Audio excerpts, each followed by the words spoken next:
ಒಂದು ಒಳ್ಳೆ ನಮಸ್ಕಾರ. ನಾನು ಕೆ ಕೃಷ್ಣ ಅಂತೇಳಿ ಕರ್ನಾಟಕ ರಾಷ್ಟ್ರ ಪಕ್ಷದ ಮುಖಂಡ. ಇಲ್ಲಿ ನಮ್ಮ ಜೊತೆಗೆ KRS ಪಕ್ಷದ ಸೈನಿಕರಾದಂಥ ಪಾಪಯ್ಯ ಇದ್ದಾರೆ. ಇಲ್ಲೆಲ್ಲ ಊರಿನ ಮುಖಂಡರುಗಳಿದ್ದಾರೆ. ಎಲ್ಲ ತೋರಿಸ್ಬಿಡೋಲ್ಲ.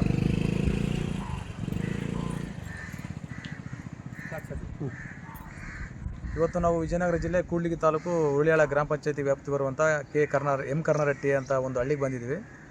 ಆ ವಿಚಾರ ಏನಿಲ್ಲ, ಇದು ಇಲ್ಲಿ ಒಂದೇ ಹತ್ರನೇ 3 ಹಳ್ಳಿಗಳು 4 ಹಳ್ಳಿಗಳು 4 ಹಳ್ಳಿ ಅಂತೇಳಿ ಒಂದೇ ಹತ್ರ ಇರ್ತಕ್ಕಂಥ ಊರುಗಳು ಎಂ ಕರ್ನಾರಟ್ಟಿ, ಕೆ ಕರ್ನಾರಟ್ಟಿ ಮತ್ತು ವಲಸೆ ಮತ್ತು HP ಹಟ್ಟಿ ಅಂತೇಳಿ ಸುಮಾರು 4 ಹಳ್ಳಿಗಳು ಒಂದೇ ಹತ್ರ ಇದ್ದಾವೆ. ಏನಾದರೂ 1-2 ಕಿಲೋಮೀಟ್ರಲ್ಲಿ ಸುಮಾರು 4 ಹಳ್ಳಿ ಕೂಡ ಎಲ್ಲೋ ಕೂಡ ಒಂದೇ ಹತ್ರ ಸೇರಿದ್ದಾವೆ.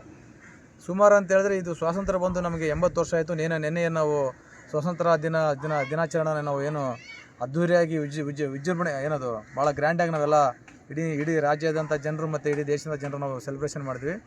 ಆದರೆ ಸ್ವಾತಂತ್ರ್ಯ ಬಂದೈತೆ, ನಮ್ಗೆ ಇನ್ನೂ ಕೂಡ ಸ್ವಾತಂತ್ರ್ಯ ಬಂದಿಲ್ಲ ಅನ್ನೋ ಅಂಥದ್ದು ನಮಗೆ ಎಲ್ಲ ಕಾಡ್ತಾಯಿದೆ. ಯಾಕಂತ ಹೇಳಿದ್ರೆ ಸರಿಯಾಗಿ ನಮಗೆ ವ್ಯವಸ್ಥೆಗಳಿಲ್ಲ. ವ್ಯವಸ್ಥೆ ಏನಂತಂದರೆ ನೋಡಿ, ಇಲ್ಲಿ 4 ಹಳ್ಳಿ ಒಂದೇ ಹತ್ರ ಇದ್ದಾವೆ. ಹಳ್ಳಿಗಳಿಗೆ ಸುಮಾರು ಅಂದರೆ ನಡ್ಕೊಂಡು ಹೋಗ್ತಾರೆ ಹುಡುಗರು. ಹೌದು,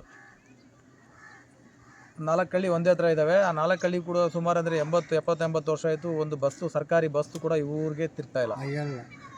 80 ವರ್ಷ ಆಯಿತು ಸ್ವಾತಂತ್ರ್ಯ ಬಂದಾದರೂ ಕೂಡ ಒಂದು ಬಸ್ಸು, ಸರ್ಕಾರಿ ಬಸ್ಸು ವ್ಯವಸ್ಥೆ ಇಲ್ಲ ಅಂತ ಹೇಳಿದ್ರೆ ನಾವು ಯಾವ ಇದರಲ್ಲಿ ಕಾಲದಲ್ಲಿ ಬದುಕ್ತಾ ಇದ್ದೀವಿ ಅಂದರೆ ನಾವು ಇನ್ನೂ ಕೂಡ ಸ್ವಾತಂತ್ರ್ಯ ಬಂದಿದೆ ನೋಡ್ರಿ. ಈಗ ನೋಡಿದ್ರೆ ದೇಶ ಬದಲಾಗ್ತಾ ಇದೆ, ಟೆಕ್ನಾಲಜಿ ಬರ್ತಾ ಇದೆ, ಸೈನ್ಸ್ ವಿಜ್ಞಾನ ಕೂಡ ಬೆಳೀತಾ ಇದೆ. ಆದರೆ ನಾವು ಅಂತೇಳಿ ಪುಟ್ಟಿ, ನಿನ್ನ ಹೆಸರೇನಮ್ಮ? ಪುಟ್ಟಿ, ನಿನ್ನ ಹೆಸರು ಹೇಳಮ್ಮ, ಧೈರ್ಯವಾಗಿ ಮಾತಾಡಿ. ನಿನ್ನ ಹೆಸರು ಏನಮ್ಮ? ಎಷ್ಟನೇ ಕ್ಲಾಸು? 6ನೇ ಕ್ಲಾಸ್. ಯಾವ್ರಿಗೆ ಹೋಗ್ತೀಯಮ್ಮ ಸ್ಕೂಲಿಗೆ? ಯಾವ್ರ? ಬಣಿವಿಕಲ್ಲ. ಆಯ್ತಮ್ಮ. ಇದು ಬಸ್ಸು ನಿಮ್ಮೂರಿಗೆ ಯಾವ್ದು ಬರಲ್ಲಮ್ಮ ಇಲ್ಲಿಗೆ? ಹೌದಾ? ಮುಂಚೆ ಎಲ್ಲ ಉಳಿಯಾಳಿಗೆ ಹೋಗ್ತಿದ್ದ ಸ್ಕೂಲಿಗೆ? ಇಲ್ಲ.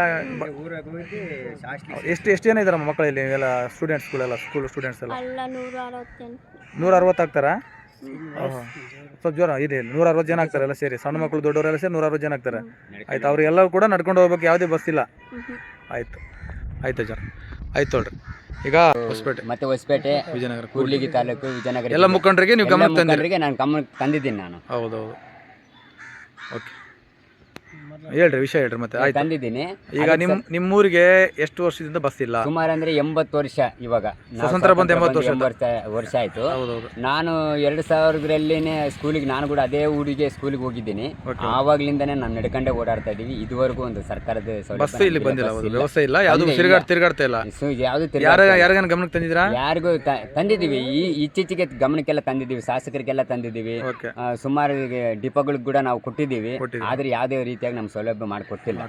ಅದಕ್ಕೆ ಸಲುವಾಗಿ ನಾನು ಈ ತರ ಒಂದು ಸೈನಿಕ ಆಗಿ ನಾನು ಈಗ ನಿಮ್ಗೆ ಏನ್ ಬೇಕಾಗಿದೆ, ನಿಮ್ಮ ಊರಿಗೆ ಒಂದು ಸರ್ಕಾರಿ ಬಸ್ ತಿರುಗಾಡಬೇಕು. ಏನಪ್ಪಾ ಅಂದ್ರೆ ಶಾಲಾ ಮಕ್ಕಳು ಅವರ ಹಿತದೃಷ್ಟಿಗೋಸ್ಕರ ಶಾಲಾ ಮಕ್ಕಳಿಗೆ. ಆಯ್ತು. ನೀವು ಏನಪ್ಪ ಏನ್ ಸಮಸ್ಯೆ ಇಲ್ಲ, ಶಾಲೆ ಹುಡುಗರಿಗೆ ಬಸ್ಸಿನ ಸಮಸ್ಯೆ. ಎಷ್ಟು ಜನ ಇದಾರಣ್ಣ ಶಾಲೆ ಮಕ್ಕಳು ಇಲ್ಲಿ? ಒಂದು 60 ಜನ ಮೇಲೆ ಇದಾರೆ ಎಲ್ಲ. ಸೇರಿ primary school, high school? Private school, primary 2 school. ಒಂದು 50-60 ಜನ ಓಡಾಡ್ತಾರೆ, ಪ್ರತಿದಿನ ಓಡಾಡ್ತಾರೆ. ಬಸ್ ವ್ಯವಸ್ಥೆ ನಡ್ಕೊಂಡು ಸಾಯಂಕಾಲ ಓಡಬೇಕು, ಅಲ್ಲಿ ನಿಂತ್ಕೊಂಡು ಓಡಾದೆ. ಮಳೆ ಆಗ್ಲಿ ಬಿಸಿಲಾಗ್ಲಿ ನಡ್ಕೊಂಡು ಹೋಗ್ಲೇಬೇಕಲ್ಲ, ನಡ್ಕೊಂಡು ಹೋಗ್ಬೇಕು, ನಡ್ಕೊಂಡು ಬರ್ಬೇಕು. ಯಾರ ಅದಕ್ಕೆ ಸಂಬಂಧ ಯಾರು ಇಲ್ಲ.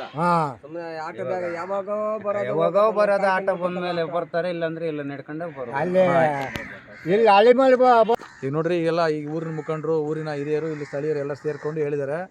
ವಿಚಾರ ಏನಂತಂದರೆ ಇಲ್ಲಿ ಹೇಳಿದ್ರು, ಸ್ವಾತಂತ್ರ್ಯ ಬಂದಾಗಿನಿಂದ ಕೂಡ ಯಾವುದೇ ಒಂದು ಬಸ್ಸು ಇಲ್ಲಿ ಸರ್ಕಾರಿ ಬಸ್ಸು ಯಾವುದೂ ತಿರುಗ್ತಾ ಇಲ್ಲ. ನಾವು MLA ತಿಳಿಸಿದ್ವಿ, ಬಸ್ ಡಿಪೋ ಅವ್ರಿಗೆ ದೂರು ಕೊಟ್ಟಿದ್ವಿ, ಎಲ್ಲ ಮಾಡಿದ್ರು ಕೂಡ ಯಾವುದೇ ಪ್ರಯೋಜನ ಇಲ್ಲ. ಹೀಗಾಗಿ ನಮಗಾದರೂ ಬೇಡ, ಸರಿ ಮಕ್ಕಳಿಗಾದರೂ ಒಂದು ಓಡಾಡಲಿಕ್ಕೆ. ಯಾಕಂದರೆ ಸ್ಕೂಲಿಗೆ, ಯಾಕಂದರೆ ಮಕ್ಕಳು ಈ ದೇಶದ ಭವಿಷ್ಯ, ಅವರು ಈ ದೇಶದ ಭವಿಷ್ಯ, ಈ ಭಾರತದ ಭವಿಷ್ಯ ಕೂಡ ಅವರು. ಯಾಕಂದರೆ ಮಕ್ಕಳು ಅವರು ದೊಡ್ಡವರಾಗಿ ಪ್ರಯೋಜಕರಾದರೆ ದೇಶ ಬೆಳವಣಿಗೆ ಆಗುತ್ತೆ. ದೇಶ ಬೆಳವಣಿಗೆ ಆದರೆ ಊರು ಕೇರಿ ಎಲ್ಲ ಪ್ರತಿಯೊಬ್ಬರು ಕೂಡ ಬೆಳವಣಿಗೆ ಆಗುತ್ತೆ. ಯಾಕಂದರೆ ಆ ಮಕ್ಕಳ ಭವಿಷ್ಯಕ್ಕಾಗಿ ದಿನನಿತ್ಯ ಸ್ಕೂಲಿಗೆ ಹೋಗ್ತಾರೆ. ಅವ್ರಿಗೆ ಸರಿಯಾಗಿ ಒಂದು ವ್ಯವಸ್ಥೆ ಇಲ್ಲ ಅಂದರೆ ಬಸ್ಸಿನ ವ್ಯವಸ್ಥೆ ಇಲ್ಲ ಅಂತ ಬೆಳಗ್ಗೆ 8 ಗಂಟೆಗೆ ಬರಲಿ, ನಾನು 4:15 ಅಷ್ಟೊತ್ತಿಗೆ ಅಲ್ಲಿ ಬರ್ತಾರೆ ನೋಡಿ. ಈಗ ಮಕ್ಕಳು ಕಳಿಸ್ತಾರೆ ಪಾಪ, ಅಲ್ಲಿ ಅವರು ಹೆಂಗೆ ನಡ್ಕೊಂಡು ಹೋಗ್ತಾರೆ, ಮಧ್ಯದಲ್ಲಿ ಏನು ಅಂತೇಳಿ ಅವ್ರಿಗೊಂದು ಭಯ ಆಗ್ತಿರುತ್ತೆ. ಗಾಡಿಗಳು ಓಡಾಡ್ತಿರ್ತವೆ. ಏನಂದ್ರೆ ಇದು ಮುಂದೆ ಕ್ರಾಸ್ ಸಿಗುತ್ತೆ, ಆ ಕ್ರಾಸಲ್ಲಿ ಗಾಡಿಗಳು ಓಡ್ತಿರ್ತವೆ, ಮತ್ತೆ ಏನು ಗೊತ್ತಾಗಲ್ಲ ಮಕ್ಕಳಿಗೆ. ಯಾಕಂದ್ರೆ ಅವರು ಒಂದು ಭಯದಲ್ಲಿ ಮಕ್ಕಳನ್ನ ಕಳಿಸ್ತಿರ್ತಾರೆ. ಬಟ್ ಸದಸ್ಯರು ಸ್ಥಳೀಯರಲ್ಲಿ ಹೇಳಿದ್ದಾರೆ, ಈ ಊರಿಗೆ ಭಾಳ ವರ್ಷಗಳಿಂದ ಬಸ್ ವ್ಯವಸ್ಥೆ ಇಲ್ಲ. ಸುಮಾರು ಇಲ್ಲಿ ಅಪ್ರಾಪ್ತ ಮಕ್ಕಳು, ಸಣ್ಣ ಮಕ್ಕಳು, ಎಲ್ಲ ಮಕ್ಕಳು ಕೂಡ ಹುಳಿಯಾಳಿಗೆ ಹೋಗ್ತಾರೆ ಮತ್ತು ಹೋಗಿ ಬರೋಕ್ಕೆ, ಯಾಕಂದರೆ ಮಳೆ ಆಗಲಿ ಬಿಸಿಲಾಗಲಿ ಪಾಪ ಆ ಮಕ್ಕಳು ಅದರಲ್ಲೇ ಹೋಗಬೇಕು. ಯಾವುದೇ ರೀತಿ ಅವ್ರಿಗೊಂದು ಫೆಸಿಲಿಟಿ ಇಲ್ಲ. ಹಾಗಾಗಿ ಒಂದು ಸರ್ಕಾರಿ ಬಸ್ಸು ಇಲ್ಲಿ ಓಡಾಡ್ತಾ ಅಂತ ಹೇಳಿದ್ರೆ ಸುಮಾರು ಮಕ್ಕಳು ಹೋಗಿ ಬರ್ಬೋದು. ಈಗ ಅಲ್ಲಿನ ಯಾರು ಆ ತಂದೆ ತಾಯಿಗರಿಗೆ ಪೋಷಕರು ಕೂಡ ಅವ್ರಿಗೆ ಬಸ್ ಐತಪ್ಪ ಮಕ್ಕಳನ್ನ ಕಳಿಸಿವಿ ಅಂತೇಳಿ ಅವ್ರಿಗೊಂದು ಒಂದು ಇದಿರುತ್ತೆ, ಒಂದು ಭಯ ಇರೋಲ್ಲ. ಹಾಗಾಗಿ ಇವತ್ತು ನಾವು ಆ ವಿಷಯಕ್ಕಾಗಿ ನಾವು ಈ ಪಾಪಯ್ಯ ಅಂತೇಳಿ ಇವ್ರು ಬಂದಿದ್ದರು, ನಮ್ಮ ಗಮನಕ್ಕೆ ತಂದಿದ್ರು. ನಾವು ಇವ್ರ ವಿಚಾರಕ್ಕಾಗಿ ಇವ್ರಿಗೆ ಬಂದಿವಿ. ಇದು ಕೂಡ್ಲಿಗಿ ತಾಲೂಕು ಹುರುಳಿಯಾಳ ಗ್ರಾಮ ಪಂಚಾಯಿತಿ ಬರುವಂಥದ್ದು. ಇದು ಎಂ ಕರ್ನಾರೆಡ್ಡಿ, ಕೆ ಕರ್ನಾರೆಡ್ಡಿ, ಇದು ವಿಜಯನಗರ ಜಿಲ್ಲೆ ವ್ಯಾಪ್ತಿಗೆ ಬಂದದ್ದು. ಇದ್ರ ಬಗ್ಗೆ ನಾವು ಇವರಿಗೆ ಒಂದು ಸರ್ಕಾರಿ ಬಸ್ಸು ಮಕ್ಕಳಿಗೋಸ್ಕರ, ಶಾಲಾ ಮಕ್ಕಳಿಗೆ ತಿರುಗಾಡಲಿಕ್ಕೆ ವ್ಯವಸ್ಥೆಯನ್ನು ಕಲ್ಪಿಸ್ಕೊಡಿ ಅಂತೇಳಿ ನಾವು ವಿಜಯನಗರ KKRTC DC ಅವರಿಗೆ ಒಂದು ಗಮನಕ್ಕೆ ತರ್ತೀವಿ. ಹಾಗಾಗಿ ನೀವೆಲ್ಲ ಕೈ ಜೋಡಿಸ್ಬೇಕಣ್ಣ ನಮ್ಮ ಜೊತೆ. ನಮ್ಮ ಜೊತೆ ಬರ್ಬೇಕು ನೀವು. ಯಾಕಂತ ಹೇಳಿದ್ರೆ ನಮಗೇನು ಯಾರು ಇದು ಬಿಡಲ್ಲ. ಯಾಕೆ ನಿಮ್ಮ ಯಾವತ್ತೂ ಬೇಕಾದ್ರೆ ಬಂದು ಬೇಕಾದ್ರೆ ಬರ್ತಾರೆ. ಆಯ್ತು ಹಾಂ, ವ್ಯವಸ್ಥೆ ಮಾಡ್ಕೊಂಡು ಹೋಗೋಣ. ನೀವು ಕೂಡ ನಮ್ಮ ಜೊತೆಗೆ ಬಂದಿರ ಅಂತ ಹೇಳಿದ್ರೆ ಅವ್ರ ಗಮನಕ್ಕೆ ತರೋಣ, DC ಅವ್ರ ಗಮನಕ್ಕೆ ತರೋಣ. ಎಲ್ಲಿ ಬೇಕಾದ್ರೆ ಬರ್ತಾರೆ. ಏನಿಲ್ಲ, ಹೊಸಪೇಟೆಗೆ ಬಂದರೆ ಸಾಕಷ್ಟು. ನಾವು ನಮ್ಮ ಪಕ್ಷದವ್ರು ಬರ್ತೀವಿ, ಮುಖಂಡರು ಬರ್ತೀವಿ. ನೀವೊಂದಿಷ್ಟು ಇಲ್ಲಿನ ಏನು ಸ್ಥಳೀಯರು ಸಾರ್ವಜನಿಕರು ಬಂದರೆ ನಾವು ಇವ್ರ ಜೊತೆಗೆ ಬರ್ರಿ, ಬೇಕಾದ್ರೆ ಹೋಗಿ ಒಂದು ಅರ್ಜಿ ಕೊಡೋಣ, ಅದು ನೋಡೋಣಂತೆ ಮುಂದೆ ಏನಾಗುತ್ತೆ ಅಂತ. ಇಷ್ಟನ್ನು ಹೇಳ್ತಾ ನನ್ನ ಮಾತನ್ನು ಮುಗಿಸ್ತೇನೆ. ಜೈ ಹಿಂದ್, ಜೈ ಕರ್ನಾಟಕ, ಜೈ KRS.